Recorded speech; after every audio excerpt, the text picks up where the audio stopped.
அனைவருக்குமே வணக்கம். சற்று முன் கிடைத்திருக்கக்கூடிய ஒரு மிக மிக முக்கியமான செய்தி ஒன்று வெளியாகியுள்ளது. சற்று முன் செந்தில் பாலாஜி வழக்கில் நீதிமன்றம் இறுதி தீர்ப்பு கதை முடிந்தது. இது மாதிரி பார்த்தீங்கன்னா செய்திகள் வெளியாக இருக்குது.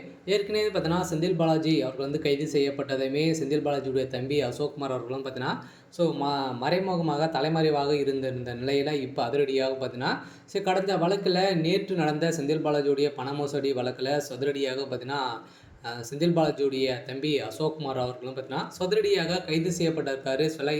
அவருடைய வழக்கில் ஒட்டுமொத்த கதையை முடிய போகுது. அவர் கொடுத்த வாக்குமூலத்தின் அடிப்படையில் இப்போ செந்தில் பாலாஜியுடைய கதை ஒட்டுமொத்தமாக முடிய போகுது.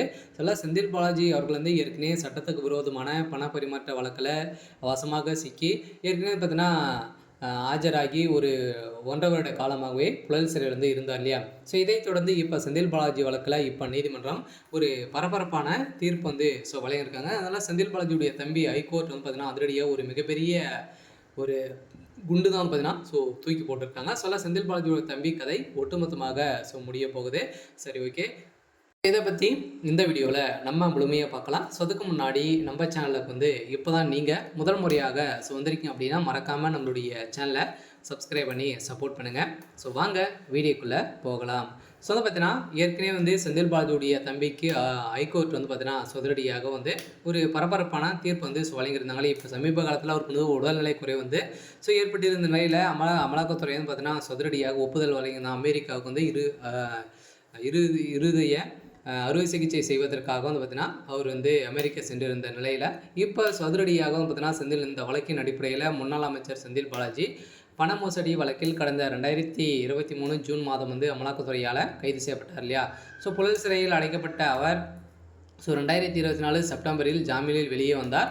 அதே சமயம் செந்தில் பாலாஜி கைது செய்யப்பட்ட போதே அவரது சகோதரர் அசோக்குமார் அவர்கள் பார்த்தீங்கன்னா தலைமறைவானார்.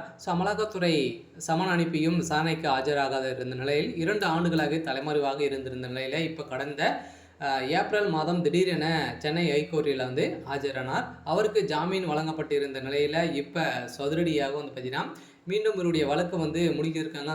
செந்தில் பாலாஜியுடைய தம்பிக்கு அமெரிக்கா செல்வதற்கான ஒப்புதல் கொடுக்காத இருக்கக்கூடிய நிலையில் தான் இவருக்கு உடல்நிலை குறைவு திடீர்னு பார்த்தீங்கன்னா ஏற்பட்ட காரணத்தினால தான் இப்போ செந்தில் பாலாஜியுடைய தம்பி அசோக்குமார் அவர்கள் ஆஜராகிறார்.